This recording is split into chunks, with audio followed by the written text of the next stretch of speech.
All right. Should we move on to the second most popular restricted free agent on the Charlotte Hornets roster this offseason? Now, this is where it gets interesting. This is a tough one. Yeah. This is a toughie. PJ Washington has a very similar contract situation with Miles Bridges in terms of his 17 million qualifying offer. Cap hold. He's a 9 million qualifying offer, which he could just take and sign and be an unrestricted free agent next year. My question to you is, if Miles Bridges is back on the team next year and the team re-signed PJ Washington, what's his role, Chase? That is a fantastic question. I think as of now, he's probably the backup 4. Yep. But there is a world, I think, in which, and we talked about this right when Brandon Miller was drafted in our draft recap podcast. If they view him as a 2, there is a world where he's the starting 4 long-term, and then either probably Terry Rozier, but most likely Rozier and or Hayward get moved and frees up a ton of minutes in the front court for him and would move, other player, Miles and Brandon Miller, down the positional ladder more to be more perimeter-based players. And then that starting 4 spot would be all PJs, and he would be basically like the 4th option offensive player, which is probably an ideal role for him. But even as a backup, then he would be like one of the highest level backups in the league. But that's where it starts to get trickier because where you're like investing that salary slot and the role that player is playing, they kind of have to match up with this new CBA a lot more than they did in the past. And there is a very strong chance that another team makes a good run at PJ that makes it hard for the Hornets to keep him back, I think, given the rumors that we've heard about other players at his position and the Naz Reid extension. I think there's a strong chance that PJ gets a much better offer than Hornets fans are anticipating him. Chase, I have a little surprise game for you. All right. We're going to play, is PJ Washington better than? Okay. Okay. I want us to think about this over the next 3 years. So keep in mind ages and everything like that. Is PJ Washington better than Kevin Looney? Over the next 3 years, I think so, yes. Is he better than Lou Dort? Yes. That's the positional difference is tough, but I think so. Probably because the size and shooting is valuable. Is he better than Marvin Bagley? Yes. Yeah. Kelly Olynyk? Yes. Yeah. I like Kelly a lot, but I anticipate that trailing off. Tyus Jones? Ooh, that's another tough one because the position. For the Hornets specifically, a capable defensive backup point guard would be very useful. Oof. Yes. Yeah. I think it's easier to find a player like Tyus Jones than PJ. I'll go for that so far. Bobby Portis. Ooh.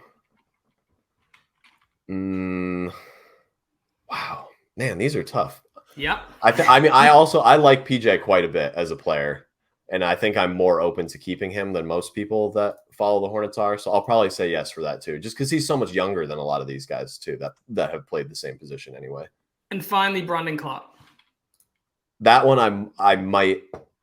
Oh God, Brandon Clark can't shoot though. Oh man, PJ being able to shoot just really makes it tough to look away. God, I'll go PJ. I'm just gonna a clean sweep for PJ. You've gone for clean sweep of yes. Right, okay. Yeah.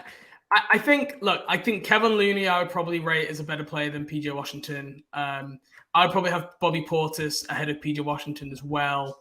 And if Brandon Clark was healthy, pre-injury Brandon Clark, I maybe would have edged him as well a little bit. But maybe now with that injury, I probably would say I'd rather have PJ Washington. I'm going to go through the salaries of all those guys. Kevin Looney is on $8 million per year. Lou Dort, $16 per year. Marvin Bagley is $12 per year, as is Kelly Olynyk, as is Bobby Portis, as is Brandon Clark. Tyus Jones is at $15 per year.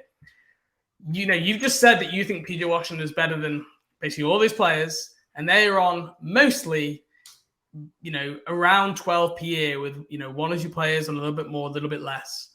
That suggests to me that his market will be something in the 15 range. However, I know some of those, like Brandon Clark was a really close one, and PJ Washington is a restricted free agent, whereas some of those are unrestricted, and generally restricted free agents don't get paid quite as well because they're not on the open market. They don't have that, supply and demand driving the price up. So what sort of money do you think it would take for PJ to return? And like you said, if he's starting power forward, that's one thing. But if he's going to be your backup power forward playing 16 minutes per game, like if Brandon Miller can't play the two, which is, we don't know that yet, he's going to be your backup power forward, maybe earning between 12 to 15 million per year. That just doesn't feel like a great situation to be in. He's not going to be in a role where he's going to show his value and be able to like be a good tradable contract because he's playing 16 minutes per game. He's going to be stuck in there. He's going to slowly lose value and it'll be a harder contract to move. Yeah, what do you think PJ's market will be? See, I think he'll probably land somewhere between where the Naz Reid extension just landed, which was 3 years, 42 million. Not that they're like similar players, play the same role or on the same like type of team. The Timberwolves are obviously looking to make the playoffs and make a run in the playoffs a little bit sooner than the Hornets are. And then the Cam Johnson extension, which was rumored today, he's looking for like about $100 million. That's not, not as concrete as what Naz Reid has actually already signed. How many years? I would imagine. I don't know if the years were specified, but I'd imagine it's over 4. I think, it'd be 5 years because he would have the the bird rights extension with Brooklyn being traded. So he would be basically between 20 and 25 million a year. I imagine he falls somewhere in between that, maybe a little closer to the Cam Johnson range though, because like I've made this point a couple times, like on the podcast in the past, his combination of size, strength, defensive like versatility and just general aptitude, like he averaged a block and a steal per game the last 3 seasons, combined with being a career 37% 3-point shooter on very high volume for a player that is strictly a front court player. Like taking 5 threes a game is nothing to scoff at like over his career, especially with how much his minutes have fluctuated. I think that's going to be like really, really valuable to teams that are looking for one more like mid-tier or slightly upper tier cost free agent to add to their like playoff nucleus. Like that type of player that can defend 3 through 5, can shoot, can pass a little bit, and is at least a somewhat reliable ball handler and creator, as he showed this year, is like just insanely valuable. And I think it's more valuable to a more competitive team than the Hornets are. And he's like a prime candidate to be like, whoa, why are, people across the nation not talking about this guy enough? Now that he's on the Dallas Mavericks and is starting alongside Luka and Kyrie, like he looks so good. Nobody talked about him on the Hornets. Like he is a prime candidate to be that type of like breakout player if he leaves the team, I think. I agree with you that he would maybe be more valuable to a playoff team. I think a little bit on his role there. Yes, if you look at the raw stats, over block and steal, let's stop with that. PJ Washington has played heavy minutes for the Charlotte Hornets team because they've been bad. Like, well, not bad, but not good. A lot of playoff teams, he's not getting those minutes. There's probably a lot of guys who I think could probably put up a similar thing to him if they had the opportunity. We can't forget about his inconsistency, which has been consistently inconsistent throughout his career. And this is my biggest issue with PJ. Like, he seems to be a one-position player. I know we flirted with him being the small ball center. It doesn't seem like that's the way the team want to go moving forward. And he can't play the 3. And just being like a one-position player, like if he could switch between the 3 and the 4 or was like a legitimate true 4-5, I think like I'm happier about it because then you can come off your bench and you can play 25 minutes because you're spotting in different positions. But just his limited position versatility for me takes a little bit of value away. And for as good as he is shooting outside, I'd say that he also struggles on the interior, so for someone of his size. So I'm just really torn on how this is going to play out. I do, but like you said, I think there are a lot of teams out there who could be really interested in PJ Washington. He would fit them a lot better than he fits Charlotte. And that's why I think exploring the sign and trade market for PJ Washington is really interesting. Mitch Kupchak mentioned in his post-draft press conference, they want to try and get a leader who can play. And like, if you just re-sign Miles Bridges, Dennis Smith Jr., and PJ Washington, you're not addressing your leadership issue. That's just who you had last year.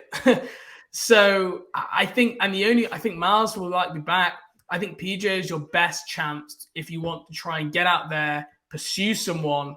He is your best way to do that. Do you think that's a fair comment?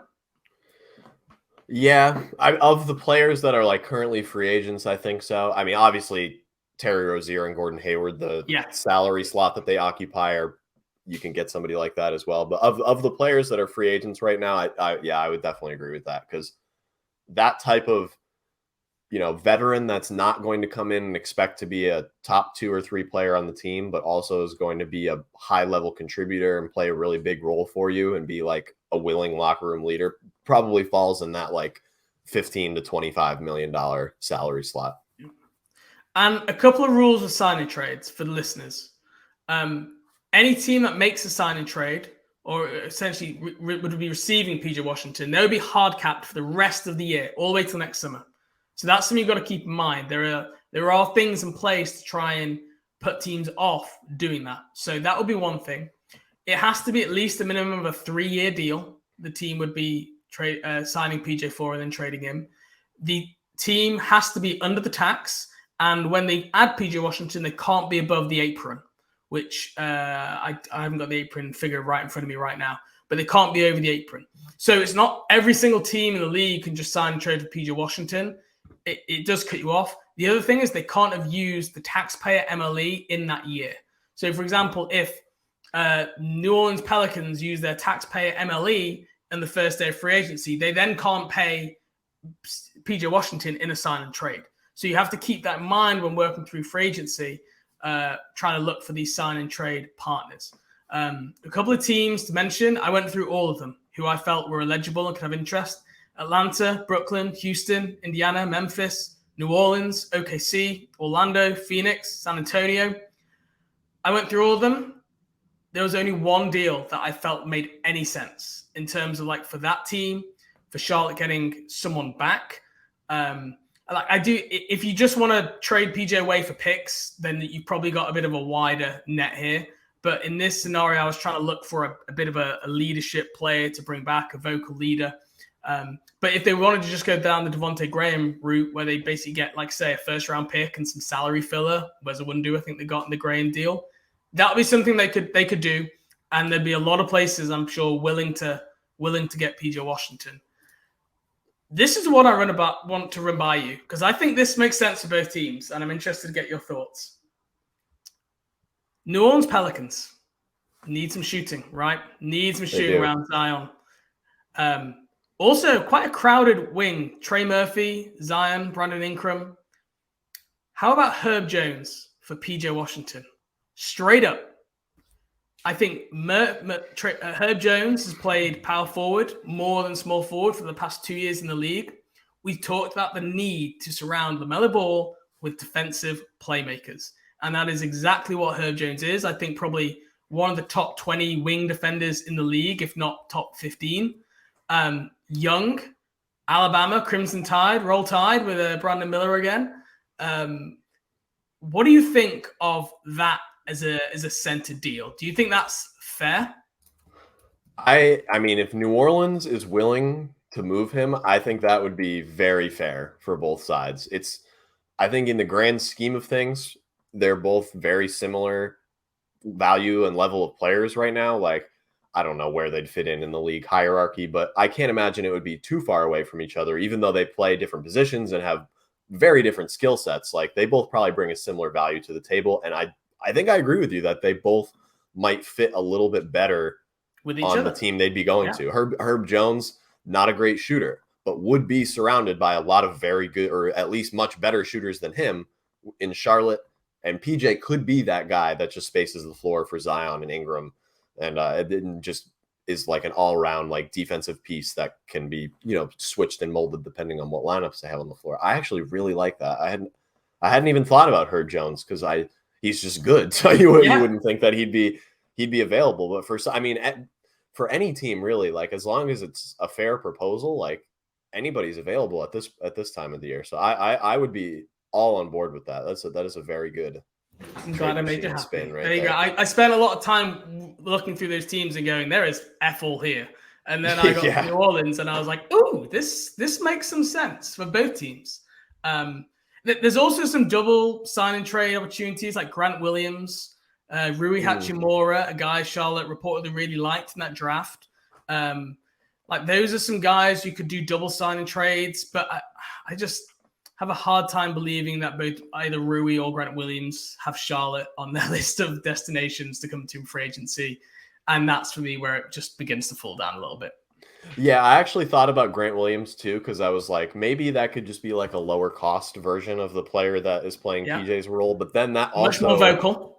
Right, exactly. And he would actually help a lot with that because he plays really, really hard and he talks shit and like is like willing to push people around. And the Hornets just don't have a guy like that really in the same way that Grant does it anyway. But that also implies that Boston is willing to pay PJ a lot of money, which I think the reason that Grant might not go back to Boston would be because they don't want to pay him very much more than like the MLE, which I don't think they'd want to do even more for PJ either. Because I was actually this was what triggered this thought was I was watching Get Up this morning and just adding like a player like Grant Williams for a team that is as over the cap as Boston is, which pretty much every Eastern Conference competitor is in a similar range. Adding a player like Grant Williams at $15 million adds like $35 million to your tax bill.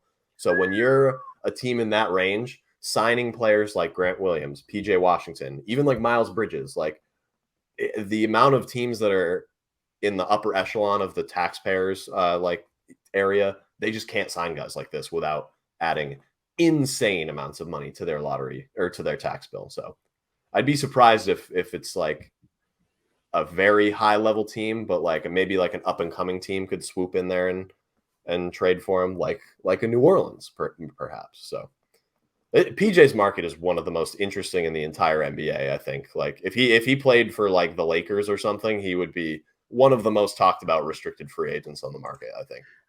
I think NBA fans and media underrate him compared to what NBA teams do. I think Charlotte I agree. have like a pretty That's good, very accurate. Like I'm looking at free agency rankings right here, and you go to power forwards, and they have in the starter category Jeremy Grant, Kyle Kuzma, Harrison Barnes, Herb Jones, Grant Williams, Miles Bridges.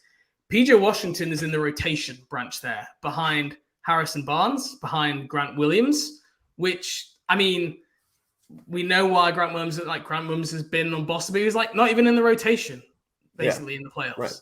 Right. I think PJ Washington is a better player than Grant Williams. The only reason I would look to do a double signing trade is because you're getting someone who is maybe a little bit more happier with a backup role in Grant Williams than PJ Washington would be. And he's a little bit more of a vocal leader on that end and a little bit tougher probably defensively. So, yeah, I think NBA teams are onto it. I think they know. I think, like you say, I do think people will be sleeping a little bit going, PJ Washington, really? And I think in the right situation, he could be a really impactful player. Anything else in PJ Washington or that power forward position if PJ Washington were to go, and anyone else kind of you want to throw out there as a name? I don't think so. Maybe if they're going big fish hunting, if PJ gets let go, maybe Jeremy Grant is in the cards or something like that. But that would require some other maneuvering. But that's if they're really pushing their chips in right now, which I'd be surprised. But it doesn't sound like crazier things anytime. It's not. We don't build through free agency. Then why did you sign Gordon Hayward? But anyway, you keep saying that anyway, Mitch. It's fine.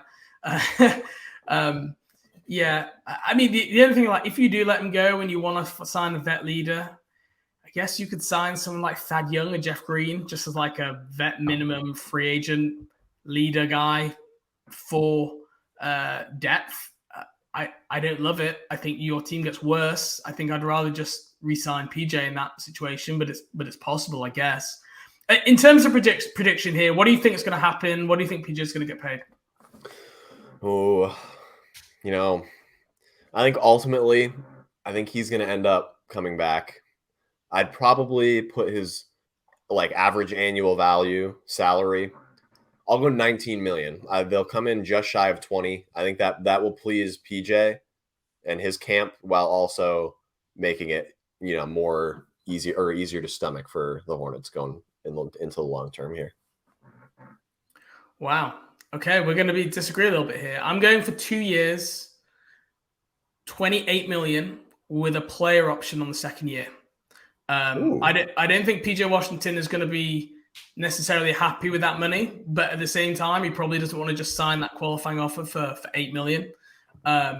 Like have another year. Hopefully he'll be hoping to hold on to that power forward role, especially with the Miles Bridges suspension. He'll definitely have an opportunity, at least early, to play a lot, to show teams, and then try and get back out on the open market maybe next season. So I'm thinking he's going to be, just because of that restricted status, don't see a world where he's going to get more than that 12 to 30 million range, in my opinion.